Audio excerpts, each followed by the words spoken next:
מעיין, 24. אחרי 6 שנים בצבא ההגנה החלטתי לחפש את האני הפנימי שלי במזרח. תחנה ראשונה, מונגוליה.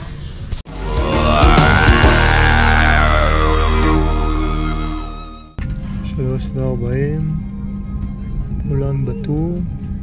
עכשיו נחתנו בשדה תעופה על שם ג'ינג'יס חאן. אני כבר מרגיש בטוח. יש פה מוזיקה מסורתית, להענים את הדרך עד שכולם יצאו. שיהיה בהצלחה לכולנו. אני פה בדרך למדבר הגובי. יש פה איזה מוג'ום כזה, נסו אותו למען המתים. אם אני אזרוק סביבו 3 אבנים, אז כנראה זה יגן עליי. זה מה שאמרו לי פה. מקווה שהם צודקים.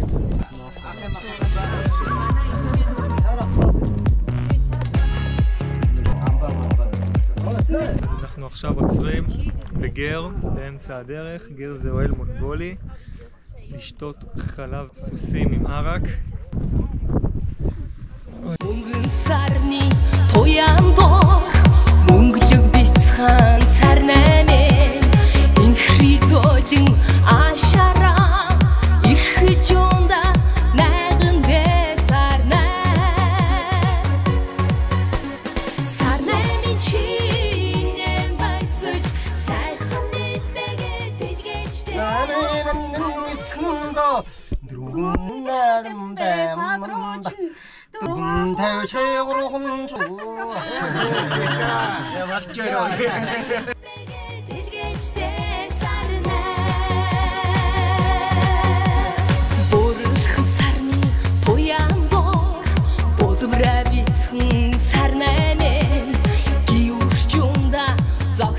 בוקר טוב, בוקר של סגסוג, בוקר של אחרי לישון על מיטה קשה בגר באמצע המדבר.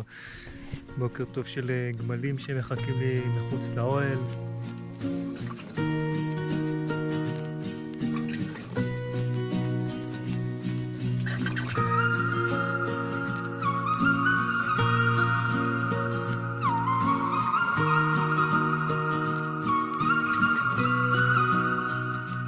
זלינו עכשיו את הדונה הקטנה של הגובי.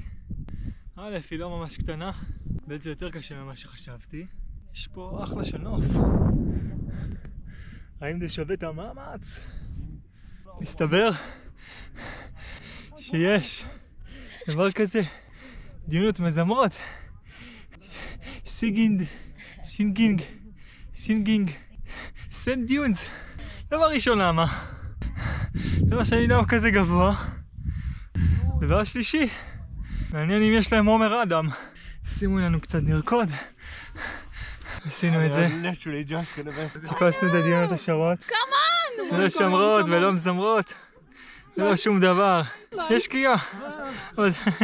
עם כל הכבוד.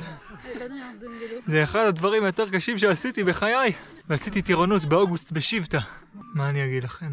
לפעמים, כדי לראות את הדבר הטוב ביותר, תצטרכו לעשות את הדבר הנורא ביותר. איזה משפט מטומטם.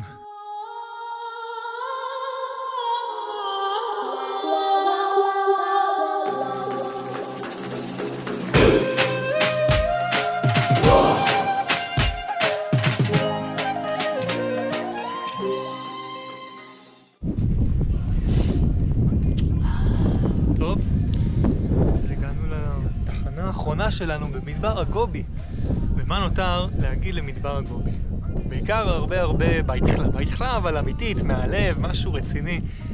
ונראה לי זה הזמן לתחנה הבאה שלנו, צפון מונגוליה. סיגינד.